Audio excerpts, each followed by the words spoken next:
এটা হলো সাগর কলা, অনেকে বলে নেপালি কলা, অনেকে বলে জার্মানি কলা। অ্যাকচুয়ালি আসলে কিন্তু নেপালি কলা না। এই কলা এই যে আপনারা আমরা বলি যে হাইব্রিড, হাইব্রিড কিসের থেকে হয়? এটা বিদেশ থেকে আসে না, আমাদের দেশেই এটা বৈজ্ঞানিক কর্মকর্তা যারা আছে এটাকে করজ দেয়, করজ দিয়ে বানায় বিভিন্ন একটা নাম রাখে। আর এই গাছটা আপনি ঘরের সামনে লাগাইতে পারেন, এই গাছটা বেশি বড় হবে না, এতটুকুই থাকবে, এতটুকুই থাকবে। যখন আপনার কলার বুক ছাড়বে এই যে এখান থেকে কাটে ফেল দিবেন, কাটে ফেল দিয়ে এটার সাথে একটা বা দুইটা করে চারা রাখবেন। এই যে চারাটা এটা আমি উঠাই ফেলবো, উঠাই অন্য জায়গায় লাগাবো। আর এই গাছটার কলা দেখেন, গাছ বড় হবে না, কলা হবে এরকম বড় বড় কলা, কিন্তু খুব মিষ্টি, এরকম মোটা হবে।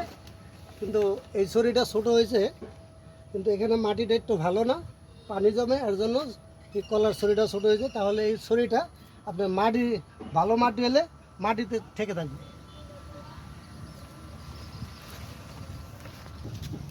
এই যে তিনটা ছড়ি নামছে, এই একটা, আরেকটা ছড়ি আছে ওই যে লাশ মাথায়, ওই যে ওখানে লাশ মাথায়।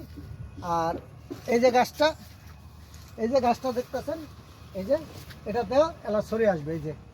এই যে মাইস আসছে, তখন ছড়ি আসবে।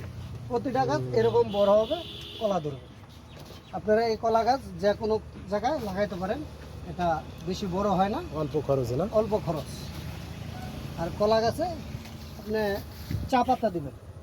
সারটার কিভাবে লাগে, কতটুকু পরিমাণ? আপনার চা পাতা দিবেন কলা গাছে, আপনার 10টা গাছে আপনার পরিমাণ সার চা দিবেন। পাতা মানে কি চা পাতি? চা পাতি যেটা ব্যবহার হয় ওটা পচায় কলা গাছে দিলে এটা কলার জন্য ভালো হয়। ওই সারের থেকে ওটা উপকার।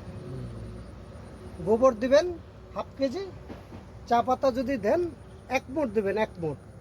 আর ডিএপি পটাশ মাত্র পরিমাণ 1 মুঠ, 1 মুঠ পরিমাণ বলতো।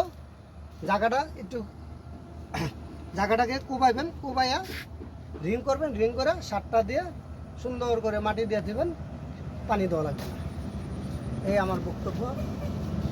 আপনাকে খোদা হাফেজ।